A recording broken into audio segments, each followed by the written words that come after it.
Prepara-se para ir à polícia.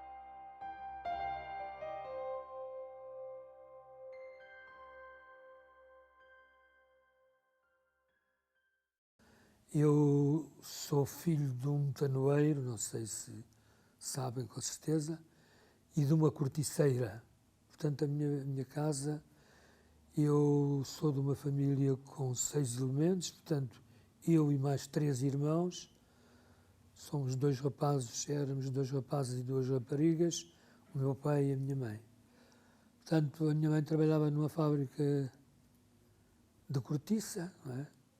Modelava a cortiça em rolhas, em aparas, enfim, e outras coisas do género, sucedâneos da cortiça, e o meu pai fazia barris, tonéis, o próprio nome é tonéis, e barris normais para vinhos e tal, e fazia isso por todo o país, havia empreitadas, e quando chegava à altura das vindimas, portanto, ele orientava-se através do norte do país, especialmente ali pelo Douro, onde as colheitas das vindimas eram mais ricas, não é?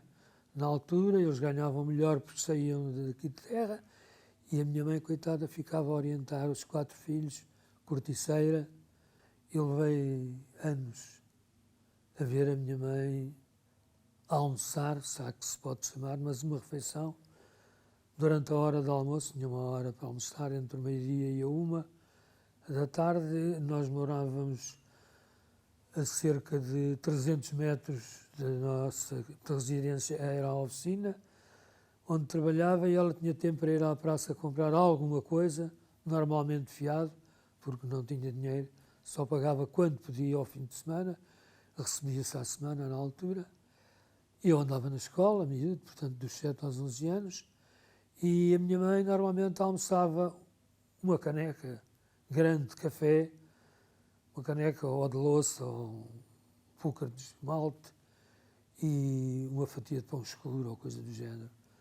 E a minha mãe levou anos a fazer isto, anos a fazer isto. Portanto, são todos falecidos, quer o meu pai, quer a minha mãe, quer os meus 3 irmãos, sou eu, o mais novo, da prole, que ainda existe.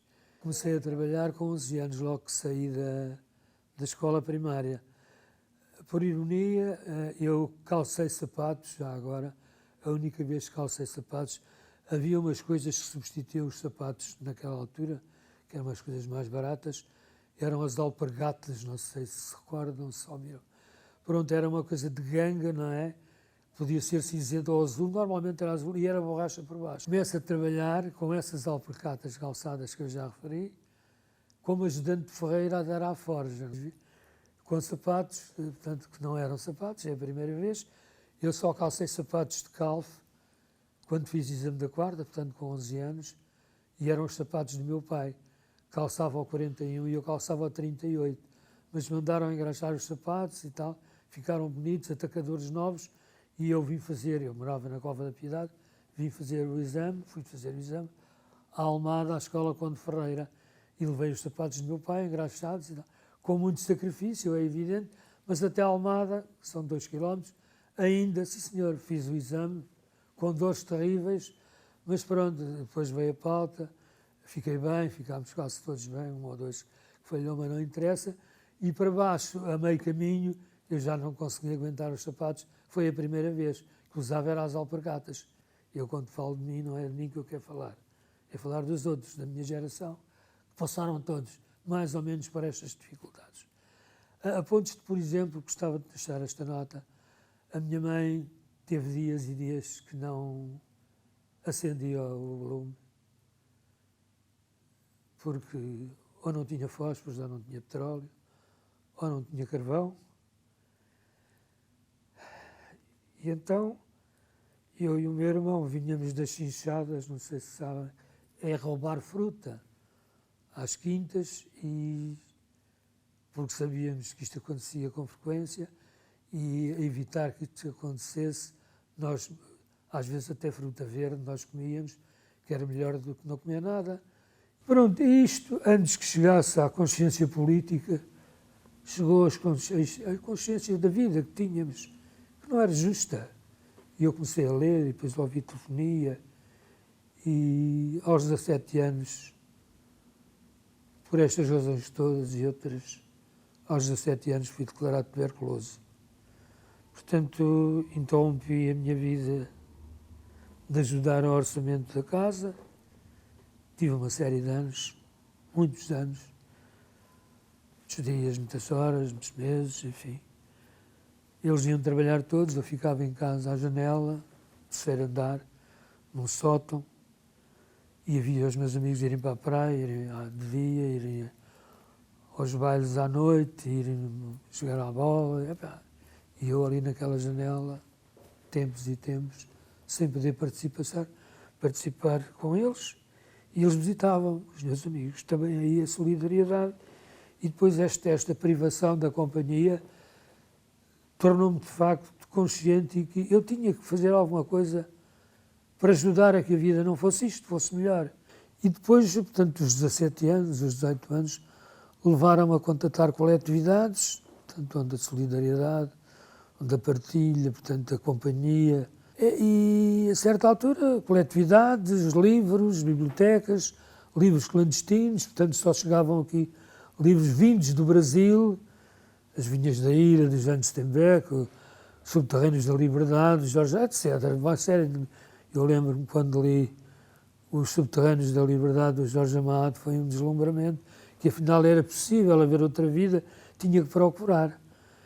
E então a minha procura era no sentido de haverem pessoas com outra capacidade intelectual e de formação, já política, portanto, e eu gostava de os ouvir. E o que é que me levava a procurar? As Assembleias Gerais das Coletividades. Aquilo era um meio muito populoso, com muitos trabalhadores, quer corticeiros, quer da metalurgia pesada, o Arsenal do Alfeite, as fábricas de cortiça, proliferavam ali, sei lá, uma dúzia de fábricas de cortiça, 3 maiores, e as outras têm fabricos de 40 a 50 pessoas. As maiores, 2 delas, a Bucknell, que era conhecida pela companhia, e o Rank, que era pouco menor. Uma teria 1.800 trabalhadores e a outra 1.100, 1.200. Portanto, eram 2 empresas, muitas famílias, não é, que viviam daquilo. E esta solidariedade que se encontrava nas coletividades ajudou a tomar a consciência, de facto, que havia qualquer coisa que fazer que não só as coletividades. Comecei por ser trabalhador da Sociedade Cooperativa Piadense, comecei por ser empregado, aí já com uma noção política, ainda não era filiado em partido nenhum, mas já com pessoas que eram filiadas no partido e que conversavam, Partido Comunista Português. E conversávamos muito, e eu ia bebendo aquilo como uma fonte de cultura, uma fonte de saber e de contactos que não teria antes, nunca tinha tido antes. Acontece que, naquela altura, eu começo a querer mais e a dizer, eu tenho passado as coletividades a uma coisa com mais interesse, mais incisiva, mais direta. E sou abordado por um homem também dessa coletividade, que foi também preso político antes de mim, e que me aliciou para o Partido Comunista. Disse-me, pá, o Arsenal do Alfeite ficou sem controleiro, o partido precisa de alguém e não há uma série de pessoas que saíram, que foram presas, e precisamos de um jovem que vá agarrar aquela cela tão importante e tal. E depois eu disse, mas eu nem sou do partido, quanto mais agora ir agarrar-me, eu nem sei o que é isso, tenho ouvido falar, a cela, mas não...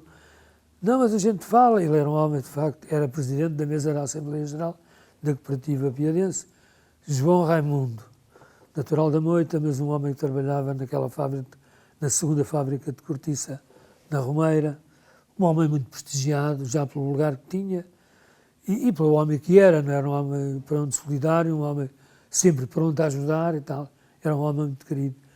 E ele transmitiu isto que eu estou a dizer dele para mim. Tu és filho de uma família conceituada, toda a gente trabalha, vocês dão-se muito bem, toda a gente os conhece, é uma família alegre, não obstante as dificuldades, toda a gente te conhece, toda a gente gosta de ti, era verdade, não desfazendo. E eu fiquei vaidoso. Vou entrar para o partido e vou fazer um trabalho destes. Não, depois vão-te falar contigo, se tu tiveres possibilidade. vais para a clandestinidade. Eu disse, não, isso é que eu não quero. Eu contraí casamento, tenho um filho, não vou agora nem pensar. Isso não te demores, que só fazes aquilo que quiseres. Estava-te a dizer é que tu és uma pessoa que, pronto, toda a gente, e isso facilitava-te a vida, então, mas tudo bem, tu fazes como entender, vais pensar, eu nem quero a resposta agora, eu depois falo contigo. E eu disse à entrada desta conversa que fiquei vaidoso, e esta vaidade foi crescendo em mim. Andei ali uns dias, e depois era eu à procura do homem, eu queria, e ele não me aparecia, era mais ou menos clandestino, trabalhava, mas era mais ou menos clandestino. Até que eu me encontrei e disse-lhe, João, eu gostava de, efetivamente, pronto, tratei das coisas, trataram-me das coisas por mim, e eu saí da cooperativa, já era caixeiro, já era homem, e tinha melhorado, tinha estado, portanto, à forja, não é, como ajudante de aprendiz de ferreiro, e era praticamente descalço, e as faúlhas faziam-me saltar, portanto, passei dali para uma cooperativa, havia pessoas ao balcão, eu que ainda tinha uma instrução muito rudimentar, fiquei a encher-me, quer dizer, fiquei, eu digo isto de paródia, mas é verdade, não fiquei vaidoso, fiquei vai 13, vai 14, fiquei por aí acima, verdade. Isto é tal e qual como eu estou a dizer. Dizer, não, senhor, eu fiquei vaidoso. E ainda hoje sou vaidoso da vida que tive. E depois entrei para o partido, fui para o Arsenal do Alfeite, em 62, 63, por aí.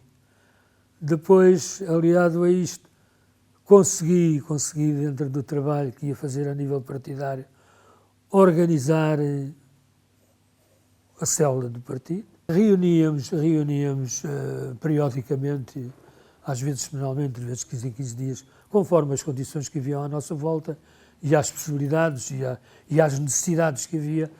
Fizemos a primeira desde sempre no Arsenal do Alfeite, uma lista de pessoas, portanto, de operários e empregados, colaboradores, pessoas do fórum administrativo e trabalhadores, quer caldareiros, quer serralheiros, quer eletricistas, quer carpinteiros do Estado, enfim, tudo o que havia, ou conseguimos a nossa lista, a nossa célula, organizar dispersamente por várias oficinas, uma lista de quase 1000 subscritores e apresentámos um pedido de aumento de salário, que não havia uma quantidade de anos, talvez uns 10 ou 12 na altura, e nunca se tinha feito uma coisa daquelas, e nós organizamos. Quer dizer, esta foi uma das atividades. Conseguimos um aumento, eu não me recordo, mas de 4 escudos ou coisas semanais, que dava 12 escudos ou 14 escudos por mês, uma coisa assim. Pronto, naquela altura, esta foi uma atividade. Outra coisa era interessar as pessoas e aliciar pessoas para o partido.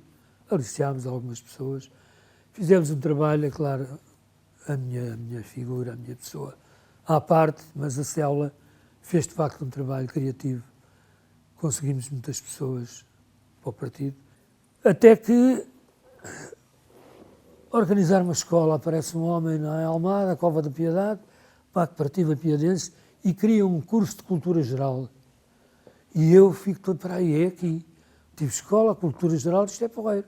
Sou de partido, ninguém sabe que eu sou de partido, mesmo as pessoas que estão comigo não sabem, só sabia a célula, não é? Eu tinha, pronto, dava-me com toda a gente, ninguém agora a adivinhar que eu era um membro do partido. E essa áurea, digamos assim, foi criando raízes e chegou à PIDE. Fulano tal é uma pessoa que está ligada às coletividades, a Sociedade Filarmónica de União Artística Piadense, a cooperativa, a Incrível Almadense, em Almada e tal. E depois comecei a ser uma das pessoas que organizou aquela escola que começa na cooperativa, escola para adultos, curso de cultura geral, mais tarde, a partir daí, curso dos liceus. E esse curso dos liceus tinha as disciplinas, a matemática, a geografia, a história, tudo aquilo. Tudo isso começou a dar uma cultura. Eu, à vida que tinha, não tinha hipótese nenhuma de ser um frequentador da escola como um aluno normal. Eu era um organizador. O curso de História só tem 7 pessoas, é fulano. Eu estabeleço os horários de acordo com a possibilidade, quer dos alunos, as horas que tinham livres, que eram tudo pessoas que trabalhavam, e os professores, que também tinham que ter horas livres, também eram empregados, e eu era a pessoa que coordenava isto, não é? Uma das pessoas que coordenava isto, mas era o que geria com mais insistência isto tudo, mas isto obrigava-me a assistir a esta aula, àquela aula, e eu fui sem ser um aluno propriamente dito, mas fiz o primeiro ciclo dos liceus, e depois, quando fui preso, estava a fazer o exame do 5º ano, mas pronto, a PID já andava atrás de mim, há aqui um hiato. A escola chegou a ter 2 células, porque tínhamos cursos diferentes, chegámos a ser 100 e tantos alunos, que era uma coisa, movimentávamos muita gente. Epá, eu vou dizer aqui coisas que tenho que dizer. Chegaram a frequentar as nossas escolas, não era bem para aprender, mas para se inserirem num meio onde eles podiam. José Manuel Judas, conselheiro da Evolução, o almirante Martins Guerreiro, frequentou a nossa escola, não para aprender, mas para ver como é que aquilo... Pessoas como essas, que ajudaram aquelas células de uma maneira... Ainda hoje são nossos amigos, pá, sempre a nosso dispor alguma coisa. Visitavam as nossas aulas de cultura geral, em que se falava de tudo, mas a cultura geral foi ao ponto de marxismo, leninismo, fazia parte das nossas... Isto chegou à PIDE, é evidente. Eu, casado, tinha um filho e, a certa altura, a minha mulher engravida, segunda vez, pá, como é que vai ser e tal, a gente dificuldades e tal. Não, mas, pá, tem que ser, a gente, na altura não havia ainda as ecografias, saber se é menino, se é menina, não havia. Mas a gente gostava muito de ter uma menina e tal, e andámos naquilo. E há um belo dia que eu venho a Carnaxide mais ela, a família, visitar a família dela. Eu nunca tinha vindo a Carnaxide na altura, né? Vim depois muitas vezes.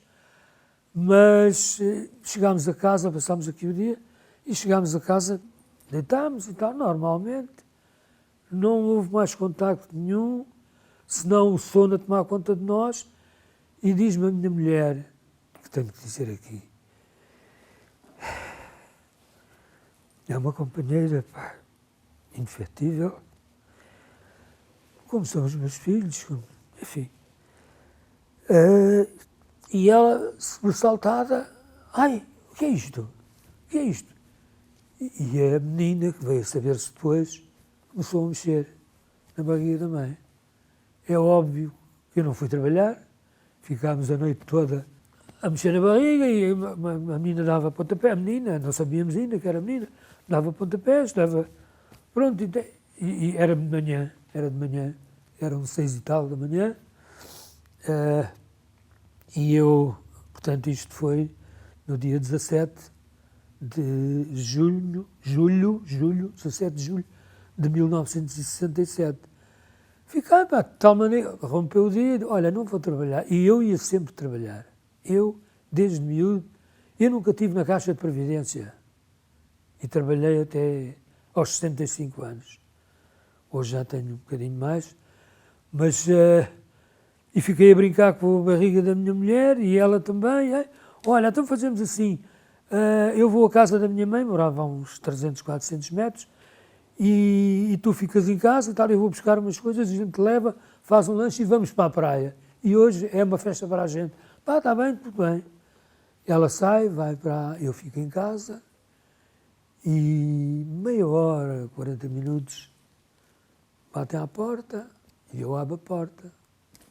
Vesti os calções, não da cintura para cima. Um GNR. O senhor é Flantal, Mário Araújo? Sou. Olha, eu venho buscá-lo para o aeroposto, você tem lá que ir prestar declarações. E eu disse logo para mim, já estou feito. Já sei o que é, claro, não foi novidade. E diz ele assim, e eu disse, mas eu não tenho nada, ir à GNR fazer o quê? Mas eu vi logo. E ele diz-me assim, não, é porque desapareceram ali numas obras umas alcofas de prego e há pessoas que dizem que é você que mora aqui e tal, epá, você vai ali, mas eu não fiz nada disso, tá? Vocês estão enganados, não sou eu, não será do outro andar, eu assim, a ver se me via, mas eu tinha a intenção de, Pronto, e por isso eu tinha que ir ao... Eu vesti-me de qualquer maneira, claro, eu fiquei logo, estou arrumado, e desci, eu morava no terceiro andar, desci cá abaixo, tento abrir ainda o portão que dava para o quintal, na tentativa que se estivesse aberto, ele era um homem ligeiramente mais velho que eu, fardado, enfim, não estava, eu ia mais à vontade, era ligeiramente mais novo, eu piro-me aqui para os quintais e nunca mais me veem, porque este gajo nunca mais me agarra, só que eu tive azar, aquele fecho estava normalmente aberto, estava fechado, e então eu não pude sair, depois fugi ainda na rua, mas depois ele começou a gritar, agarra cá ladrão, e há umas pessoas que saem de um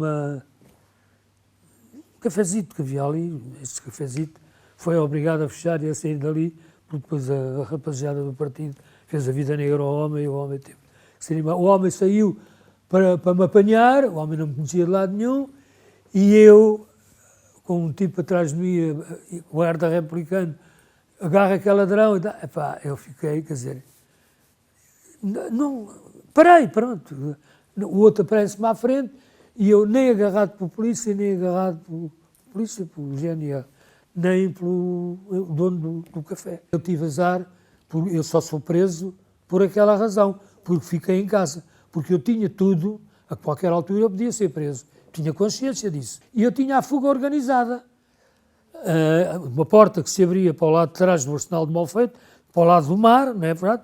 Para o lado do mar estavam os navios atracados e tal, para o outro lado era a mata do Alfeito e tal. E eu tinha, a porta estava aberta, normalmente, eu sairia, porque eles normalmente chegavam à portaria e diziam, olha, eu chamo o operário tal, que está aqui alguém de família e quer falar com ele à porta. E os amigos vinham e eram presos, era assim que acontecia. E eu estava à espera um dia que me chamem lá, afinal, eles foram ao Arsenal do Alfeite, antes de aparecer o GNR, foram às 8h30 ao Arsenal do Alfeite à minha procura, eu não estava e sabiam que a minha vida era uma vida ativa. Portanto, ou estaria doente em casa, ou por outra razão qualquer teria ficado em casa. E chegaram lá às 9 horas e eu estava em casa. E sou preso assim. Porque eu passava dali, se concretizasse a minha ideia, eu saía da oficina de caldeiraria do Arsenal do Alfeite, ia até à Ponta dos Coros, vocês não conhecem, mas é o fim da praia, do rio, não é? Que dá para o Seixal, tem ali 200 metros, eu até nadava bem já naquela altura, nadava muito bem mesmo, já tinha feito competição, bem, não interessa. E punha a roupa à cabeça, com o cinto, e fazia bruzes até ao outro lado, apanhava uma caminhonete, e eles nunca mais me apanhavam, que eu ia para a França como foram os outros. Eu, por azar, sou o primeiro da cela a ser preso. Fiquei feito.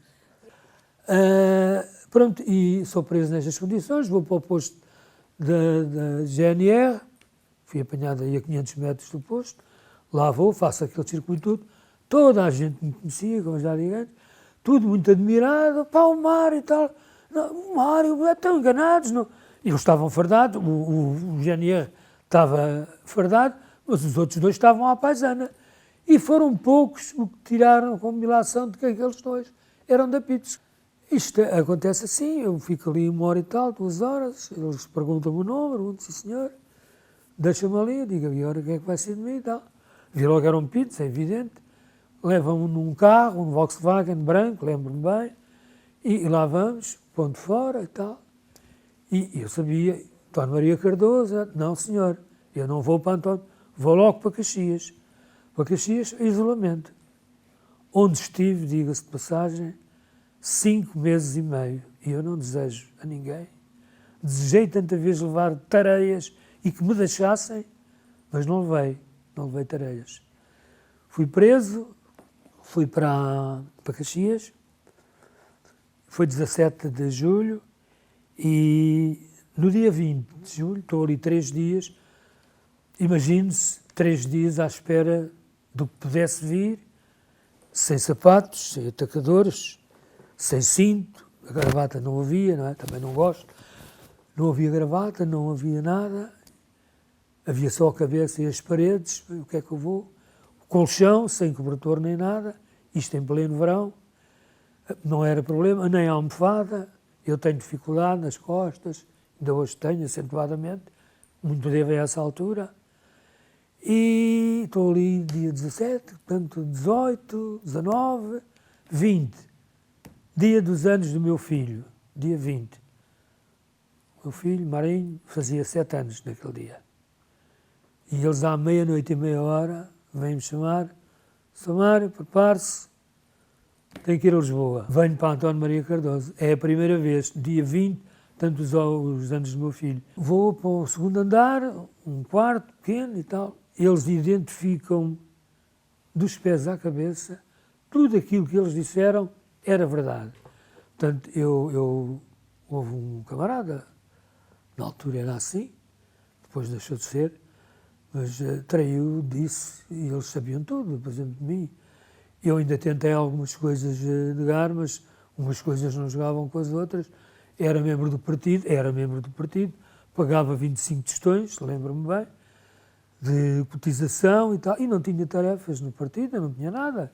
Era do partido, aderia ao partido, porque, pois, os professores, não é, levaram-no a isso, e você, que é um pobre diabo e tal, é isso, eu não sei nada de política, não.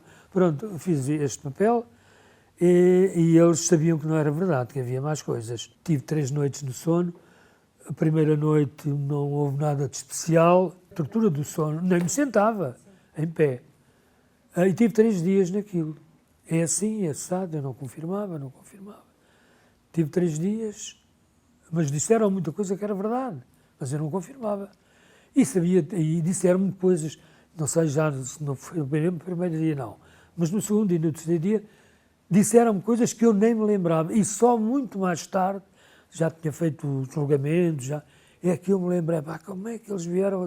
Pronto, mas portanto, é uma parte. Mas era assim, ao fim de 3 dias, trazem-me novamente para...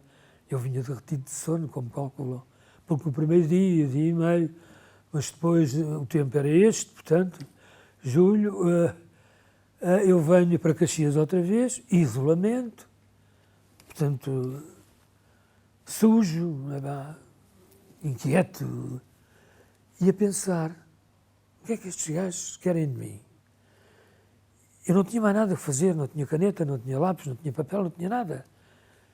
E tinha a cama e tal. E eu andei, a partir daquela altura, até ao dia 24 de dezembro de 1967, eu andei no quarto de isolamento, nos quartos. Foram vários, foram 5 quartos, sempre do lado ímpar, que não tinha vista para a autoestrada, Caxias, e ouvir o barulho dos jogos de futebol, os ruídos das pessoas, aquelas coisas todas. Do outro lado não se ouvia, parecia que não, mas era uma coisa muito leve, eu sabia. Não tinha comunicação, não tinha livros, não tinha jornais, não tinha nada, e eu fiz, durante este tempo todo, menos o tempo que há António Maria Cardoso, tive 3 dias da primeira vez, depois passado um tempo eu já fiz os 4 dias e depois na última vez que estive lá tive 5 dias. E essa vez foi mesmo uma derrota completa. Como é que eu passava os dias? Das 7h30, 8 horas, 8h30, não posso precisar, era quando eles davam um café que ainda era pior daquele que eu comia quando era miúdo, um café que não era intragável, tinha cânfora também, uma série de misturas para sexualmente não ser atormentado e tal. Eles faziam isto, não sei se... Mas faziam isto.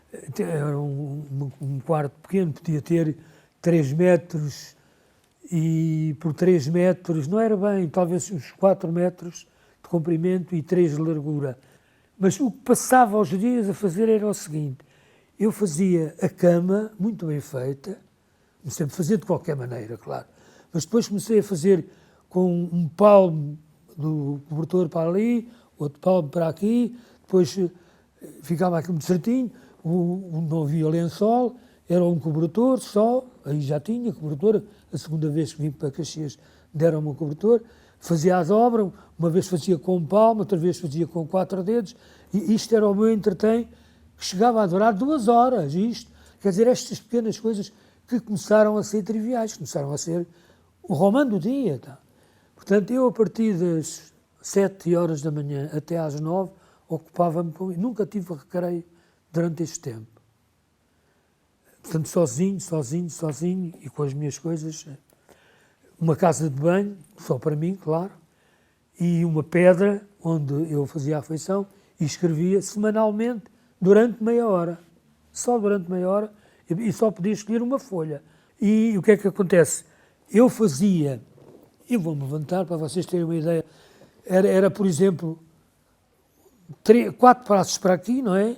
4 passos para aqui, que era o comprimento da vida, e depois mais 2 para aqui, para o outro lado, à outra parede, e depois ali outra vez, outro passo. Quer dizer, fazia isto, mas fazia isto tão verdade como eu ser eu e estar a falar para vocês. Isto custou-me. Eu andava 10, 12 horas por dia, todos os dias, à exceção dos dias que ia para a Pire, que não deixavam de ser piores do que aquele, não eram piores do que aquilo. Portanto, eu levei pontapés, levei socos, levei empurrões, levei bofetadas, sem jeito nenhum. Não eram tareias. Era você estava a dizer a mim que não fez isto e não fez aquilo. Olha, eu nem conheço o sítio que você estava a falar. Pumba, um empurrão, estas coisas. Agora, isto não eram tareias. Às vezes doíam mais do que se fossem, que eu cheguei a desejar. Agora, na cela, estes dias todos, assim, tanto os dias de tortura do sono, já vos disse, foram 3, foram 4, foram 5. Agora, os dias de isolamento, foi um género de tortura que me ficou para o resto da vida. Eu não durmo mais que 2, 3 horas por dia. Isto é verdade, o que eu estou a dizer. A minha mulher, os meus filhos sabem disto perfeitamente. Acontece que o que me deixou marcas nisto foi o tal dia 25 para 26 de novembro de 1967, que a minha irmã fazia anos, e eu estava a pensar que, pronto, se não estivesse naquele sítio, estaria com ela, era uma hipótese, e desata a chover de uma maneira, pá. Aquela encosta de Peniche, de Caxias, foi uma coisa, e os miúdos que gritavam de todo lado, mas eu não via aquilo, eu só ouvia, e nem fazia ideia que tinha, eu só sei daquilo na véspera de Natal, quando a minha filha é que nasce, e eles me tiram para eu ir receber a visita da minha irmã, que já não era aquela dos anos, era a outra mais velha que já morreu, e eu tive a ironia de dizer a um colega que estava ao meu lado, que eu sabia quem era, veio a ser meu patrão, esse homem, que eu conhecia, da Cova da Piedade, foi preso, não era, foi do meu processo, mas não tinha nada a ver connosco, e aquilo chovia, aquilo sei lá, e eu bati, a gente aprende a falar, não é? E eu disse para o meu, que vinha a ser meu patrão, e disse para ele com o toque, disse ele, estás a ver, há males, e eu até disse, há mais que vêm por bens, até dito paródia, que eu sou mais ou menos assim.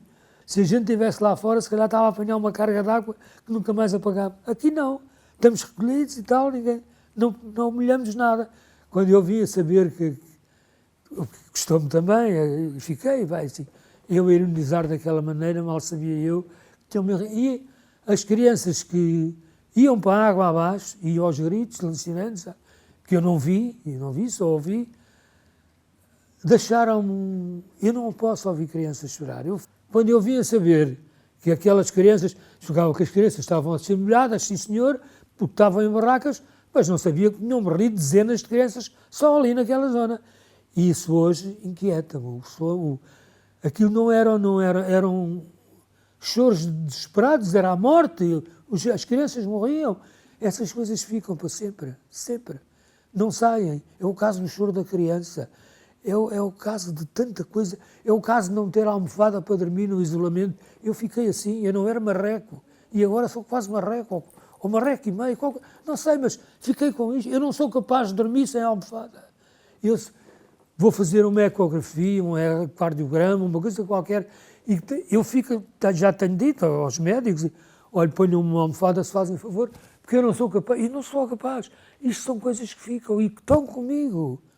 Agora, isto é fruto da tareia. Não, eu não levei tareias. Agora, estas coisas fazem-me hoje muito doer, muito doer. Pronto, termina a instrução do processo, eu saio do isolamento e venho para... Vou para Caxias e estou lá 4 meses, em várias salas, mas seletivas. Em Peniche, tenho que dizer isto. Aprendi com todos os presos políticos e aí é que eu me politizei. Portanto, o partido tem toda a razão de existir e já lá vão 100 anos. É uma história lindíssima. Mas os homens não precisam de ser outra coisa que não bons, solidários, estarem com os outros. Eu não sou capaz, por exemplo, tenho dificuldade de ser capaz, sou, mas custa-me comer sozinho, almoçar sozinho. Tem a ver com o isolamento. Eu estava a comer e eu comer não... Eu gosto de estar com a família, eu gosto de estar com os amigos.